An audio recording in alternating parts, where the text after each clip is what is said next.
Alors bonjour à tous, nous nous retrouvons aujourd'hui pour entamer quelque chose de complètement nouveau, je veux dire la deuxième phase du programme qui concerne les représentations du monde, à savoir la révolution cosmologique, hein, l'agrandissement de l'univers, la question de l'héliocentrisme et les dimensions de l'univers.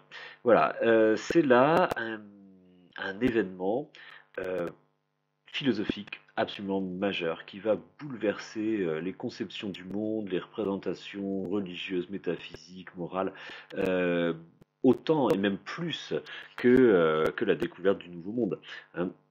Alors, c'est un parcours progressif, c'est une histoire progressive d'ailleurs, avec un temps de démarrage qui a été très, très lent, hein, puisque cette histoire, on peut en dater le commencement de 1543, on verra dans la deuxième vidéo la raison de cette date, 1543. Et en fait, cette histoire va aboutir, va mettre plus d'un siècle à aboutir.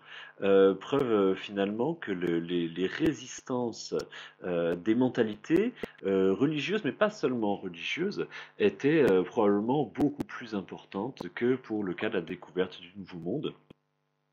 Après tout, il n'est pas moins abstrait d'admettre que la Terre soit un astre en mouvement que d'admettre l'existence d'un continent entier. Je veux dire, on ne peut pas en avoir une preuve physique, si vous voulez, de l'existence d'un continent entier, pas plus qu'on peut à l'époque avoir une preuve physique du mouvement terrestre, hein. Enfin, une preuve, disons, évidente et voilà, qui frappe les sens et qui soit complètement incontestable.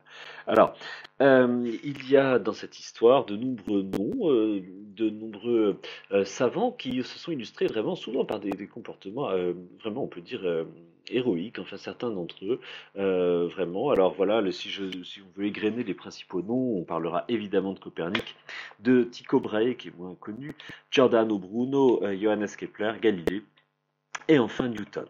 Bon, on verra tout cela dans le détail des deux vidéos successives.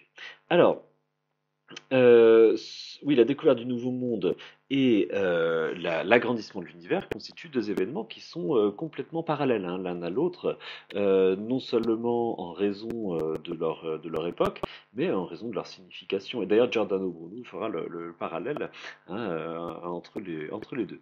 Alors, le contenu de cette révolution dans la représentation du monde, ce contenu, pardon, enfin sa conséquence plutôt, c'est le décentrement de l'homme, hein. Bon, voilà, c'est bien connu. L'homme perd la position privilégiée qu'il occupait, qu'il croyait s'occuper plutôt, jusqu'alors.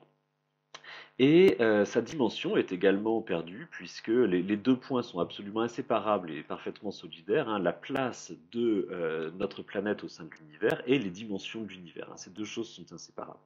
Inséparables, mais nous allons voir qu'au cours de l'histoire, beaucoup des principaux acteurs de cette révolution vont tenter de les séparer, tant il est difficile d'admettre le décentrement copernicien, c'est-à-dire le fait que l'homme n'est pas au centre de l'univers, et sa conséquence, hein, sa conséquence nécessaire, à savoir dimension insoupçonnée de notre univers.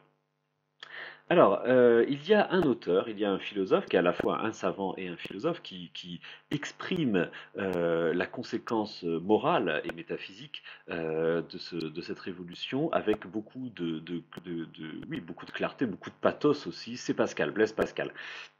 Lorsqu'il écrit dans les pensées, vous savez, ces petits papiers qu'il écrivait dans le dessin, dans le but d'écrire un grand livre apologétique, c'est-à-dire un grand livre pour faire l'apologie de la religion chrétienne, s'adressant principalement aux savants athées, aux savants libertins de son temps, hein, il écrivait la chose suivante: le silence éternel de ces espaces infinis m'effraie. C'est une phrase bon, très célèbre qu'en fait Pascal place enfin, dans la bouche justement précisément du savant libertin, c'est-à-dire du savant qui s'en remet à une vision totalement scientifique de l'univers, qui s'est donc totalement émancipé de la lecture de la Bible, comme on commence justement à en voir de son temps, et qui pense un monde sans Dieu, pense un monde infini, un monde dont l'homme n'est plus le centre, un monde vide, un monde silencieux, un monde muet. Et Pascal, donc, vraiment tire avec un grand sens dramatique la conséquence morale des découvertes de l'astronomie, des découvertes de la science moderne. Hein. C'est un monde vide de Dieu, un monde silencieux, un monde muet. Hein. Et donc, au milieu de ce monde muet, l'homme qui n'est plus nulle part, qui n'est plus au centre, euh, se retrouve coincé entre deux infinis. C'est Pascal qui emploie cette expression, les deux infinis, à savoir l'infiniment grand et l'infiniment petit. Hein. Et l'homme se retrouve ainsi dans une condition entièrement nouvelle, qui n'est plus du tout celle que l'on avait jusqu'alors admise. Hein. Une position pardon, totalement nouvelle, une position de désarroi. Alors c'est pour ça que dans le cours, je vais poser la question, bien sûr on va voir en permanence hein, les résistances, enfin, les réticences des mentalités de l'époque, et puis les résistances pardon, vraiment actives de l'Église contre la révolution astronomique. Euh, bon, et alors évidemment, il est tentant d'y voir une forme d'obscurantisme acharné, de refus, de rejet total de la science, mais je vais essayer peut-être de nuancer un petit peu ce propos. Je crois que bon, il y a un rejet de la science, oui, dans une certaine mesure. Je crois surtout qu'il y a un profond désarroi, hein, dont témoigne l'intransigeance et même l'attitude complètement crispée de l'Église, hein, je devrais dire des Églises même, puisque vous allez voir que les protestants sont eux aussi concernés par c'est pas seulement les catholiques qui condamnèrent Galilée, qui condamnèrent Giordano Bruno, mais également les protestants hein, qui auront une attitude tout aussi rétive, hein, au moins face à la révolution astronomique. Voilà, alors petit à petit, on va voir émerger une autre forme de réponse ou d'attitude, dont l'exemple sera donné par Newton, hein, vraiment qui clôt un peu ce cycle hein, à la fin du XVIIe siècle. Une attitude au contraire d'enthousiasme pour un univers qui effectivement n'est plus l'univers accueillant et hospitalier qu'habitaient les anciens ou que les chrétiens avaient imaginé, mais un univers qui est rationnel, un univers qui est mathématique, et cela peut présenter également une forme de consolation ou un autre intérêt, en tout cas une vision de l'univers totalement différente, ça c'est sûr. Voilà. Alors pour commencer, on va nécessairement devoir se pencher un peu sur les raisons du géocentrisme antique. Bon, c'est-à-dire que, voilà, le fait est bien connu, au XVe siècle apparaît donc une théorie de l'univers entièrement nouvelle que l'on doit à Copernic, qui situe donc la Terre comme un astre en mouvement, enfin qui définit la Terre comme une planète en mouvement autour du Soleil et en mouvement autour d'elle-même. Bon, cela constitue une nouveauté. Alors, oui, une nouveauté pas tout à fait absolue. Il y a un grec qui avait envisagé cette solution, c'était Aristarque de Samos. Aristarque de Samos, on sait très peu de choses sur lui, sinon qu'effectivement il avait envisagé une hypothèse héliocentrique, hein, donc en plaçant le Soleil au centre, n'est-ce pas? Hypothèse qu'il avait abandonnée en raison de son caractère absurde, parce que cela donnerait en fait des dimensions de l'univers qui seraient absolument gigantesques. En fait, si vous voulez, pour imaginez que la Terre soit en mouvement. Enfin, l'objection qu'ont toujours opposé en fait les géocentristes à l'héliocentrisme, c'est que si la Terre était en mouvement, dans ce cas-là, en fait, on verrait les positions relatives des étoiles changer. C'est-à-dire qu'on verrait certaines étoiles se rapprocher des autres, hein, selon en fait la position de la Terre si la Terre était en mouvement. Sauf si les étoiles sont tellement éloignées de la Terre que le déplacement de perspective en devint imperceptible. Et effectivement, c'est ça la réalité, c'est que il y a des changements de perspective de notre poste de position, mais qui sont absolument inobservables à l'œil nu, tellement la distance qui nous sépare des étoiles est immense. Eh bien, cette conséquence, finalement, personne n'a pu l'admettre. Personne n'a pu l'admettre jusqu'à au moins Kepler, sinon même jusqu'à Galilée. Hein. C'est-à-dire que l'idée des dimensions immenses de l'univers a été rejetée en fait unanimement bon, par Aristarque de Samos au début, par ensuite tous les astronomes grecs et par tous les savants chrétiens hein, jusqu'à très tard, hein, très tardivement. Alors d'abord un mot donc sur le système ptolémaïque. Oui, on appelle système ptolémaïque le système qui représente l'univers centré sur la Terre, hein. Alors, pourquoi ptolémaïque? Ptolémée n'en est pas l'inventeur. Ptolémée est un compilateur, c'est un savant alexandrin. Il fait partie de ces savants qui ont eu vraiment une activité très florissante à Alexandrie au début de notre ère, hein. Il n'a pas inventé le système géocentrique. En fait, le système géocentrique a été enfin a été construit par des disciples de Platon. Le principal d'entre eux s'appelle Eudoxe de Cnide, on ne sait pas grand-chose sur lui, mais il a tiré en fait de Platon les principes d'un système astronomique consistant à chercher en fait à rendre compte des phénomènes, c'est-à-dire expliquer l'apparence du ciel étoilé à partir de figures simples et à partir essentiellement de la figure du cercle, hein. C'est Platon qui dans le Tibet, explique on doit pouvoir expliquer la nature à partir de formes élémentaires, l'une de ces formes les plus simples et les plus parfaites, c'est le cercle. Le mouvement circulaire est un mouvement parfait, un mouvement éternel, un mouvement qui se recommence sans cesse, et c'est au moyen de ces mouvements circulaires qu'on va essayer que Eudoxe a proposé d'expliquer l'apparence du ciel. Alors, euh, passé une certaine génération d'astronomes successifs, le système grec est suffisamment cohérent pour être synthétisé donc au début du deuxième siècle, enfin dans le deuxième siècle de notre ère par Ptolémée d'Alexandrie, donc qui va donner son nom au système géocentrique, le système ptolémaïque. Alors, le système ptolémaïque, on l'a longtemps présenté comme on le présente souvent comme une immense naïveté, euh, comme vraiment résultant d'observations grossières, insuffisantes et totalement dogmatiques, privilégiant la place de l'homme dans l'univers. Alors, tout cela est en grande partie erroné. En tout cas, il y a une chose qui est complètement erronée, c'est de croire que le système géocentrique est naïf, en fait, et qui n'est pas fondé sur l'observation.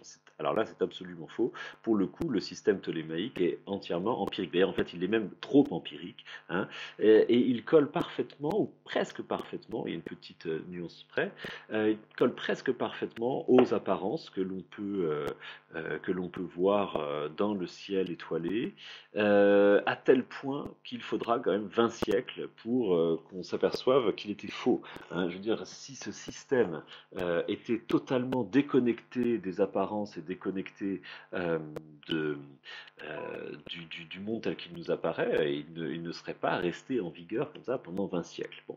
Alors à quoi correspond-il? Il y a d'abord, certes, une première intuition qui est bon, tout à fait évidente, c'est que lorsque le matin je regarde le soleil se lever, je vois, enfin d'ailleurs on dit bien que le soleil se lève, hein, je le vois se présenter à l'est, traverser le ciel jusqu'au zénith et puis progressivement décliner de l'autre côté vers l'ouest. Et je dis bien que le soleil se couche ou que le soleil se lève, c'est-à-dire que tel que les choses m'apparaissent, il semble que ce soit bien le soleil qui fasse ce mouvement et non pas nous, hein, et non pas la Terre. Alors vous allez me dire, là c'est encore une observation qui est assez naïve. Oui, je veux bien. Cette première observation laisse imaginer que donc c'est le Soleil qui tourne autour de la Terre. Soit. L'hypothèse contraire a longtemps été rejetée, à savoir l'hypothèse que ce soit la Terre qui tourne sur elle-même. Cette hypothèse a souvent été rejetée au titre d'un argument fort simple que l'on trouve déjà chez Aristote, peut-être même avant, à savoir que si la Terre était elle-même en mouvement, alors si on lâchait un objet du haut d'une tour ou du haut d'un mât, enfin du haut de... Enfin non, justement, le mât, on va laisser le mât de côté, enfin du haut d'une tour, voilà, du haut d'une montagne, et eh bien alors l'objet ne pourrait pas tomber au pied au pied par exemple de la tour, puisque la Terre se serait déplacée entre-temps, donc l'objet tomberait en fait non pas au pied, mais à proximité du pied de la tour, hein, en fonction du déplacement de la Terre pendant ce temps. Bon. Alors, selon cette hypothèse, bon, il faut imaginer la Terre immobile. Alors, surtout, en fait, ce système géocentrique va obtenir une grande force du fait de l'observation du ciel étoilé. C'est-à-dire que si on observe le ciel par une belle nuit claire, au mois d'août, par exemple, on voit beaucoup sous nos latitudes, on voit beaucoup d'étoiles. Euh, eh bien, on va s'apercevoir de quelque chose qui est admirable, c'est que euh, toutes les étoiles, presque toutes, toutes sauf une, sont animées d'un mouvement constant. Ces mouvements sont tous différents et pourtant tous harmonieux. Je m'explique. En fait, quand on observe les étoiles pendant toute une nuit, on va observer qu'il y a pratiquement toutes les étoiles qui sont en mouvement, c'est-à-dire qu'on peut repérer telle ou telle constellation, on peut repérer telle ou telle étoile, on peut la suivre durant la nuit, on va s'apercevoir que donc elle va changer de position au cours de la nuit. Enfin, elle va apparemment changer de position au cours de la nuit. Bon. On peut faire ce constat avec toutes les étoiles. En fait, toutes les étoiles sauf une qui est celle que l'on appelle l'étoile du Nord. Je dirai pourquoi dans un instant. Maintenant, ces étoiles, toutes différentes qu'elles soient, ont un mouvement qui est toujours différent. C'est-à-dire que, par exemple, si on compare le mouvement d'une étoile qui se situe bas sur l'horizon avec le mouvement d'une étoile qui se situe au contraire très haut dans le ciel, eh bien, excusez-moi, on va avoir l'impression que la première, celle qui est sur l'horizon, va faire un très grand déplacement, va parcourir un très grand espace pendant la nuit, et que, au contraire, celle qui est très haut dans le ciel va parcourir une section d'espace, une portion d'espace beaucoup moins important, beaucoup moins importante.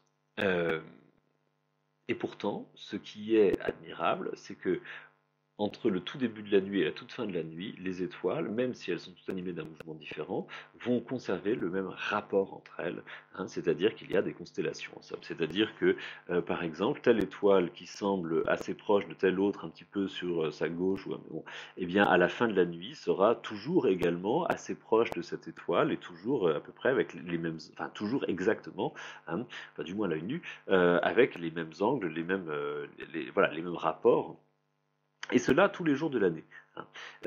Et donc voilà ce qui est admirable, c'est que tous ces astres sont animés de mouvement, mais il n'arrive jamais que des étoiles voilà, se croisent dans des sens différents, et au contraire, on a l'impression que toutes marchent de façon parfaitement harmonieuse, hein, de sorte que, par exemple, si on observe trois étoiles, deux qui sont sur l'horizon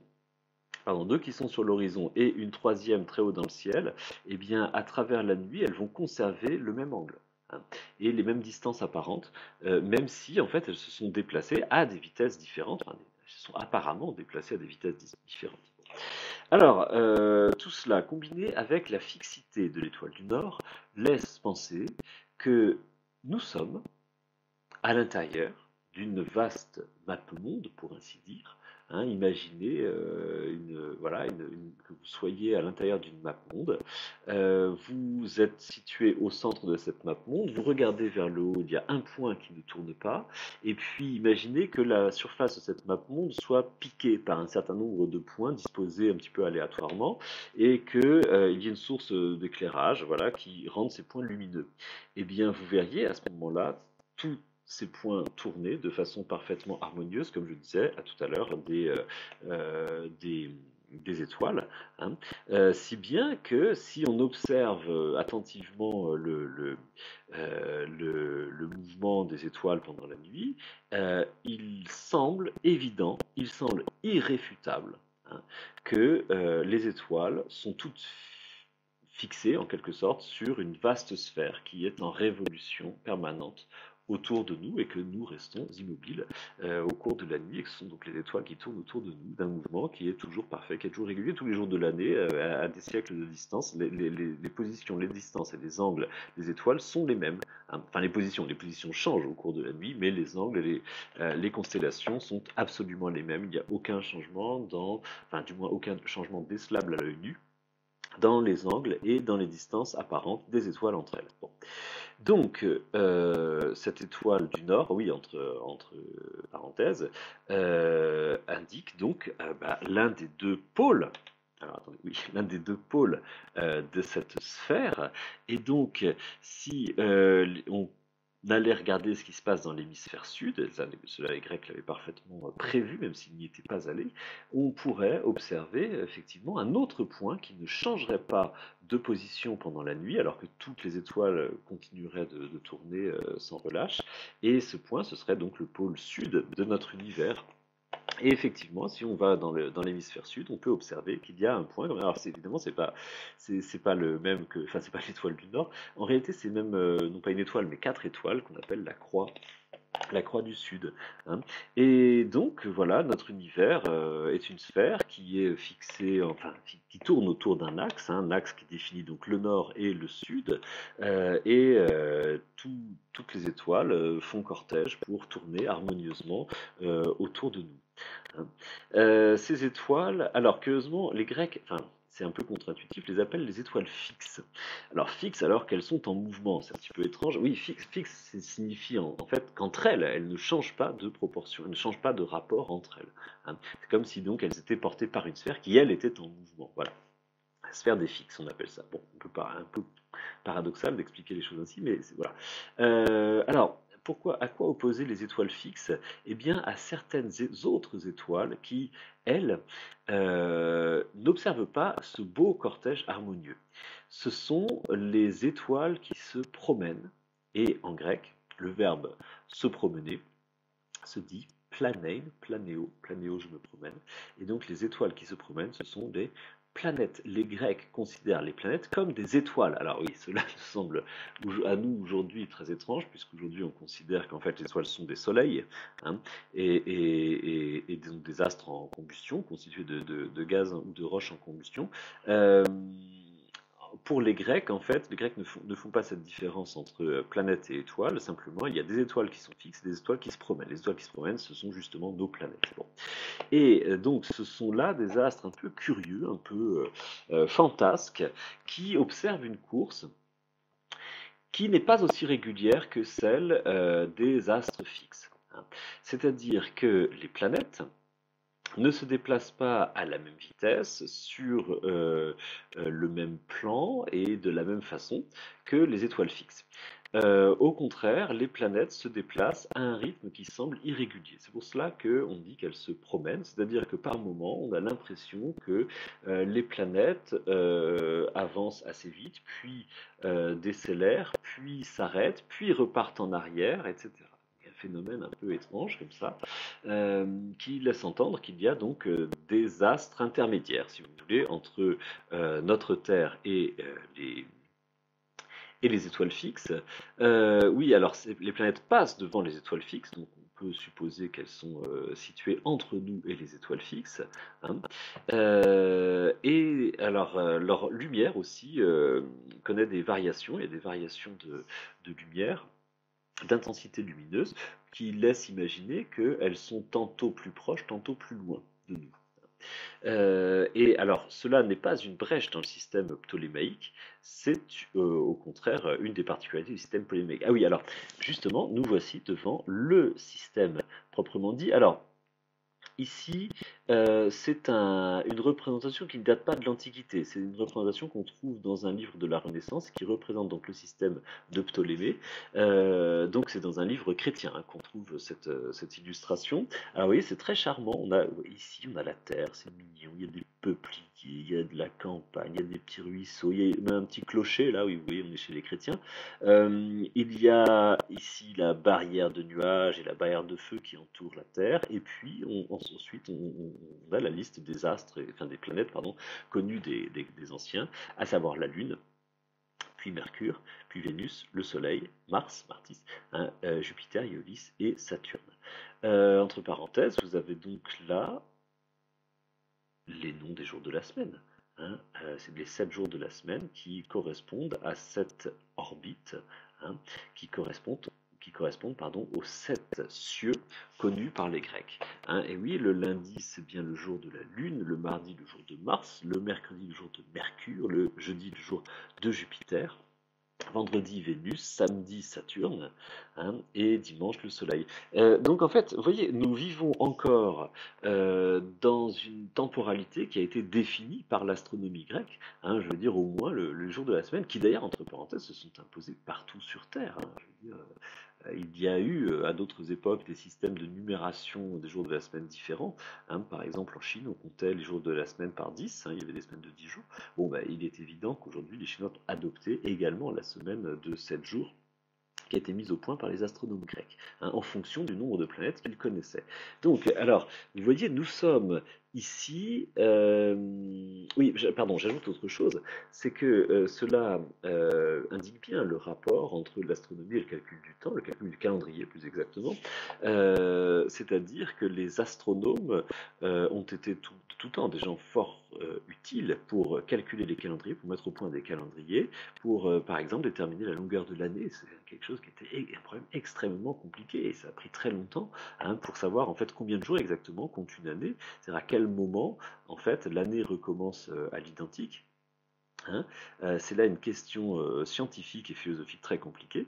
Et les astronomes servaient à cela, leur emploi servait à établir des calendriers, à compter le temps, et également aussi un peu à prévoir la vie humaine. C'est-à-dire que l'astronomie et l'astrologie sont deux activités qui se sont séparées très tard, très tardivement. J'en dirai un mot dans un instant. Hein, simplement ici, je veux ajouter quelque chose sur, vous voyez, le schéma du monde qu'on trouve ici. Notre univers, notre cosmos, notre monde, hein, est donc comme un oignon avec de multiples pelures qui se superposent les unes par-dessus les autres.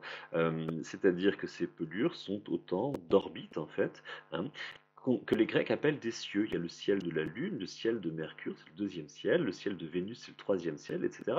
Et donc le septième ciel, oui, c'est une expression en fait très très sérieuse, hein, de l'astronomie grecque, qui réfère à l'endroit où on est le plus près de la sphère des fixes. Hein. C'est donc l'endroit où commence la perfection véritable. Hein. Le mouvement des planètes est une sorte de perfection intermédiaire, on va dire. Le mouvement terrestre est pour sa part très aléatoire et imparfait. Et le septième ciel, c'est l'endroit le plus parfait de l'univers. Hein, voilà. Et donc sur cette carte de l'univers, vous avez en prime également la position des constellations. Vous reconnaîtrez peut-être les symboles des constellations du zodiaque, hein, qui sont encore utilisées aujourd'hui en astrologie. Tiens, là, par exemple, je crois que ce signe-là, c'est le signe du bélier. Les autres, bon, les autres, je suis pas sûr. Ah si, ça, c'est le taureau. Hein. Ça doit être les Gémeaux, je crois. Bon, enfin, je suis pas trop sûr de moi. Ah, ça, c'est le Sagittaire, la flèche, là, le Sagittaire. Bon, enfin bref, vous voyez, les signes de l'astrologie viennent en fait directement de l'astronomie des Grecs. Hein. Alors pourquoi? Parce que en fait, ce que je vous ai présenté, c'est pas une carte de l'univers, c'est une carte du cosmos. Il y a une distinction à retenir, à bien comprendre entre univers et cosmos. Ce qu'on appelle cosmos, c'est une conception du monde ordonnée, belle et finie et centrée. Hein. Ce qu'on appelle univers, au contraire, c'est l'idée d'un espace de la matière infinie, sans centre, sans périphérie, sans ordre. Hein. Alors le cosmos des Grecs, en fait, le mot grec cosmos est en lui-même un jeu de mots inventé par Platon, c'est-à-dire que le mot cosmos à l'origine en grec désigne la beauté, l'ordonnance, le fait que les choses soient bien ordonnées, et la parure, ce qui embellit les choses. Et Platon va employer ce mot de cosmos pour qualifier le monde. Hein. Le monde conçu ainsi justement comme une totalité organisée, une totalité harmonieuse, une totalité belle, bien rangée. Hein. Et donc vous voyez ici qu'on a effectivement affaire à quelque chose qui est merveilleusement bien ajusté. Et vous voyez le terrien qui habite ici, alors j'allais dire cette planète, non vous allez voir c'est pas une planète justement, la Terre n'est pas une planète, hein. La Terre est incapable de mouvement, je vais vous expliquer pourquoi, selon les Grecs. Le terrien habite donc un poste d'observation magnifique pour observer le mouvement des étoiles. Hein. Et donc, voilà, il y a une notion d'ordre, de beauté, d'harmonie qui préside totalement aux conceptions antiques de l'univers, euh, enfin aux conceptions antiques du monde, pardon, ou du cosmos. Et le cosmos présente enfin, le cosmos et l'homme sont dans une unité, hein, une unité voilà, qui fait que bah, l'homme est à sa place. Chaque chose est à sa place et chaque place a sa chose. Hein, voilà la définition du cosmos antique, si l'on veut, hein, si l'on veut la résumer ou la schématiser. L'homme a sa place, l'homme a fait une unité, forme une unité avec le cosmos, et c'est même quelque chose qui, d'une certaine façon, indique la finalité de l'homme. La finalité de l'homme, c'est de lever les yeux vers les étoiles et de contempler l'éternité, de contempler le mouvement parfait qui se reproduit. C'est-à-dire que vous voyez, cette carte même de l'univers assigne aux yeux des Grecs une finalité à l'existence humaine. Je dis aux yeux des Grecs parce que les chrétiens reprendront ce schéma, mais ne lui attribueront pas exactement le même sens. Je vais y venir dans une seconde. Les chrétiens vont tomber en fait sur l'astronomie grecque et vont trouver qu'elle coïncide avec leur croyance dans l'existence humaine, enfin plutôt dans la place que Dieu réserve aux hommes, hein, mais vous verrez que leurs raisons ne sont pas exactement les mêmes. Alors pourquoi? Parce que j'ai parlé de l'unité du cosmos. Cette unité du cosmos, néanmoins, connaît une division, une subdivision, si l'on veut. Hein. C'est que ce cosmos n'est pas homogène, puisqu'il y a un centre et une périphérie. Ce sont donc là deux lieux qui sont différents. Le centre, c'est le bas, la périphérie, c'est le haut. Hein. Et ces lieux ne sont pas échangeables, ces lieux ne sont pas substituables. C'est-à-dire que la périphérie, c'est le lieu du mouvement parfait, du mouvement éternel. À l'inverse, sur Terre, les mouvements ne sont jamais éternels, ne sont jamais parfaits, ne sont jamais circulaires. Hein. Les mouvements sont aléatoires, les mouvements sont imprévisibles et même plus généralement, le sort des humains et les événements qui se déroulent sur Terre ne peuvent pas être prédits avec une absolue certitude, à la différence des événements qui se déroulent dans les astres. Hein. C'est-à-dire qu'en fait, nous sommes ici dans une région dégradée de l'univers. Nous ne sommes pas, selon les Grecs, dans le meilleur endroit de l'univers. Cet endroit est favorable pour observer ce qu'il y a de beau dans l'univers, à savoir le mouvement des fixes, la sphère des fixes, des étoiles fixes, mais en lui-même, ce lieu est une poubelle. C'est une poubelle, c'est-à-dire que c'est là où finissent tous les objets trop lourds, grévés de matière, hein, une matière qui empêche un mouvement régulier, un mouvement harmonieux, un mouvement vraiment rationnel. Hein. Et donc nous habitons sur un lieu ici qui est lui-même tout à fait imparfait, hein, qui connaît un mouvement irrationnel, aléatoire, irrégulier. Hein. C'est ce qu'on appelle le monde sublunaire. Le sublunaire, c'est-à-dire qu'il se situe sous la Lune, hein, à l'intérieur du cercle dessiné par l'orbite lunaire.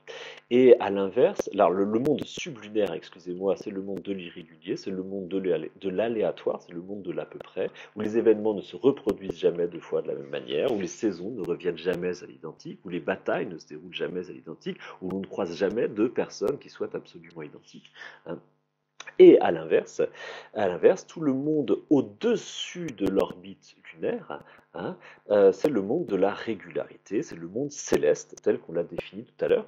Et s'il est vrai que les planètes ont des courses qui sont plus irrégulières que la course des étoiles fixes, il n'en demeure pas moins que la course des planètes est prévisible. Et au fond, elle est régulière, elle est plus complexe. Hein. Elle semble aléatoire, mais elle n'est pas aléatoire au fond. Hein. Elle est en apparence aléatoire, mais elle n'est pas aléatoire véritablement. À la différence des événements humains, qui eux sont flous en eux-mêmes. Hein. Ce qui se passe sur Terre, c'est flou en soi-même. Bon, voilà.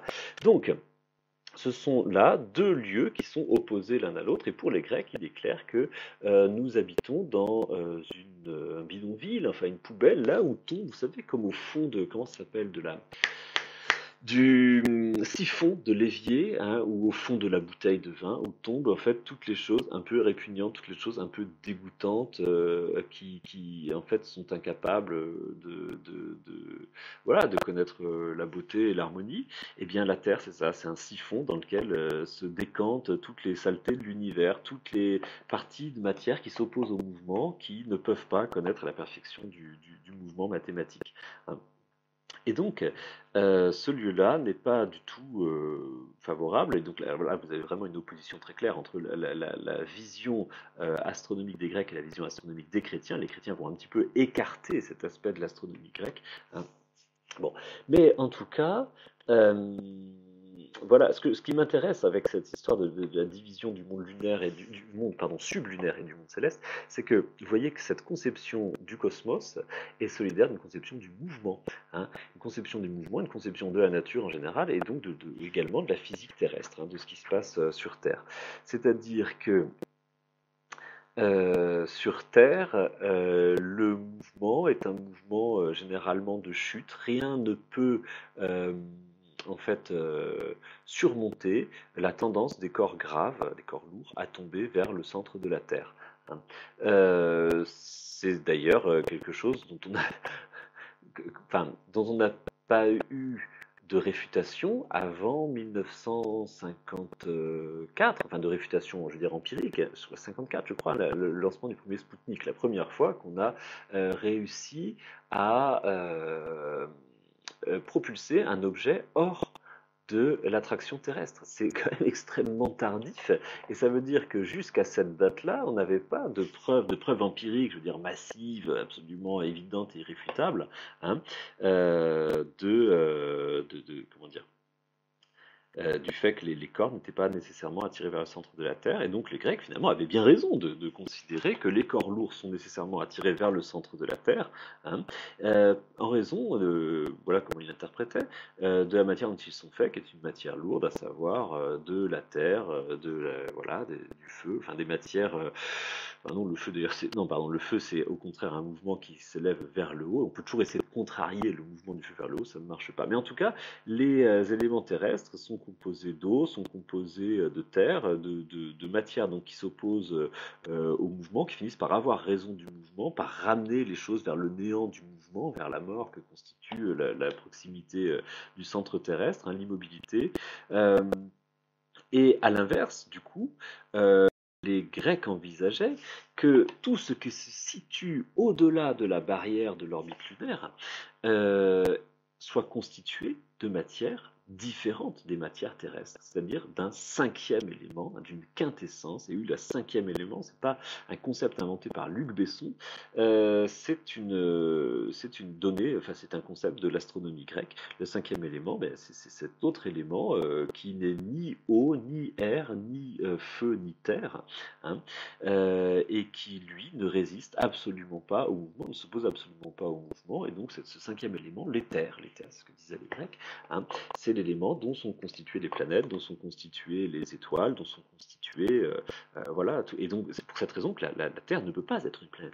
La Terre ne peut pas être en mouvement. La Terre, c'est la négation du mouvement, c'est le contraire du mouvement, hein. La Terre doit nécessairement être immobile, hein, et être constituée de matières spécifiquement différentes, fondamentalement différentes des matières des corps célestes, hein. Voilà. J'ajouterais une toute petite dernière chose qui est peut-être la plus étonnante dans cette affaire, c'est que dans ce monde que les Grecs décrivent, dans ce cosmos, il n'y a pas de loi. Il n'y a pas de loi de la nature. C'est-à-dire que, en fait, chaque corps obéit à sa nature par lui-même, et donc il n'y a pas lieu d'imaginer des principes universels qui vaudraient pour tous les corps. Puisqu'au contraire, chaque corps, c'est une vision du monde qualitative. Chaque corps obéit à sa qualité particulière. Voilà, si vous êtes un corps fabriqué d'éther ou bien composé de terre ou bien composé de feu et d'eau, bon, eh bien, vous aurez un comportement qui différera. Donc, il ne peut pas y avoir avoir une loi qui régisse le cours de tous les corps en général. Hein. Il n'y a pas de loi de la nature, le concept de loi de la nature est complètement étranger à la représentation grecque. Au contraire, loi de la nature, c'est un oxymore pour les Grecs. Il y a la nature d'un côté, la nature ça se déroule tout seul, la nature c'est le fait d'obéir à son propre être, et il y a les lois de l'autre côté, les lois c'est la contrainte humaine hein, pour diriger les choses, mais loi de la nature c'est une contradiction dans les termes, aux yeux d'un grec. Voilà. Bon, alors tout cela va complètement exploser avec la révolution scientifique et évidemment avec Copernic. Mais c'est ce qu'on verra dans la prochaine vidéo.